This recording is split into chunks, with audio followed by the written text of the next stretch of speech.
আমার দরবারে পাঠিয়ে দাও, নচেত যদি আমি জানতে পারি তাহলে তাকে জিন্দা ছাড়া হবে না, তার গোটা ফ্যামিলি, পুরো ফ্যামিলিটাকে জীবন্ত অবস্থায় আমার এই রাজপ্রাসাদে, রাজ দরবারে উল্টো করে টেকে দেওয়া হবে।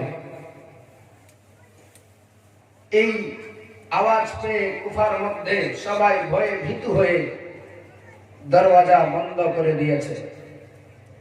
আর মুসলিমের দুই ছেলে ইব্রাহিম ও মোহাম্মদ ঘরের মধ্যে কাজী সরাইয়ের ঘুমিয়ে আছে। হঠাৎ করে দুই ছেলে ঘুমন্ত অবস্থায় স্বপ্ন যোগে দেখছে আমার আপনার আকা বিশ্ব নবী, মায়ার নবী, দয়ার নবী, সরকারে কালম আকা জনাবে মুহাম্মদুর রাসূলুল্লাহ সাল্লাল্লাহু তাআলা আলাইহি ওয়াসাল্লাম নবীজি আমার বলছেন, মুসলিম তুমি আসলে তোমার ছেলেদেরকে রেখে। যেমনি এই কথা বলেছে ইমাম মুসলিমের, সে সময় আমার বিশ্ব নবীর কাছে বলছেন, আকা আমার ছেলেরাও আর থাকবে না, আপনার পাশে চলে আসবে। এই কথাটা শুধু ইমাম মুসলিমের সঙ্গে আমার মায়ার নবী, দয়ার নবীর কথা হচ্ছে। আর এই মাঝামাঝিতে ইমাম মুসলিমের দুই ছেলেরা যে শুয়েছিল তারা স্বপ্নযোগে এই কথাগুলো শুনছে। বলুন সুবহানাল্লাহ। আমার বিশ্ব নবীর দেখে নিয়েছে, দেখার সঙ্গে সঙ্গে ইব্রাহিম বসে গেল। এ কি স্বপ্ন দেখলাম? সাথে সাথে মোহাম্মদ উঠে বসে গেলেন। ইব্রাহিমের দুই চোখ দিয়ে টস টস করে পানি বয়ে যাচ্ছে। ছোট ভাই বলতে লাগলেন, দাদা আপনার কেন চোখে হঠাৎ করে এমনি করে পানি বয়ে যাচ্ছে গো? বলতে লাগলেন, ভাই রে, এক্ষুনি আমার আকা মাওলা জনাবে মুহাম্মদুর রাসূলুল্লাহ সাল্লাল্লাহু তাআলা আলাইহি ওয়াসাল্লামকে, বিশ্ব নবীকে দেখলাম আমার বাবার সঙ্গে।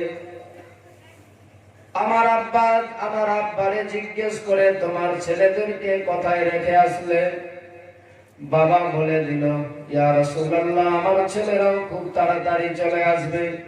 যেমনি এই কথাটুকু ইব্রাহিম বলেছে, সঙ্গে সঙ্গে মুহাম্মদ বলতে লাগলেন, ও ভাইজান আপনি যা স্বপ্ন দেখলেন তাই আমিও ওই ঘটনাটাই দেখলাম, একই স্বপ্ন দেখলাম।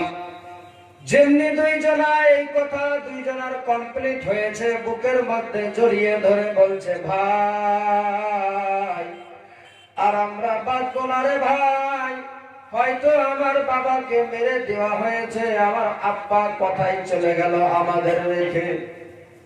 বাবার খবর কেমনি করে পাবো? আমার বাবা কোথায় আছে? কারণ আমার বাবা তো আমাদেরকে রেখে চলে গিয়েছে, কোথায় কি অবস্থায় আছে তা তো আমাদের নাই জানা। সঙ্গে সঙ্গে খুলে দিলেন দরওয়াজা খানা। দরওয়াজা খুলেছে, কাজী সরাই এসে সামনে প্রবেশ করলো। ইমাম মুসলিমের দুই ছেলে বলতে লাগলেন, চাচা একটা বলুন তো কথা চাচা। কাজী সরাই বলতে লাগলেন, বলো বাবা কি এমন তোমরা বলতে চাচ্ছ? বলে, ওগো চাচা যান, আমার আব্বা কোথায় আছে, কি অবস্থায় আছে চাচা একটু বলুন তো তাড়াতাড়ি করে। যেমনি ইমাম মুসলিমের দুই ছেলে কাজী সরাইকে জিজ্ঞেস করেছে, সঙ্গে সঙ্গে কাজী সরাইয়ের দুই চোখ দিয়ে টস টস করে পানি বয়ে যাচ্ছে।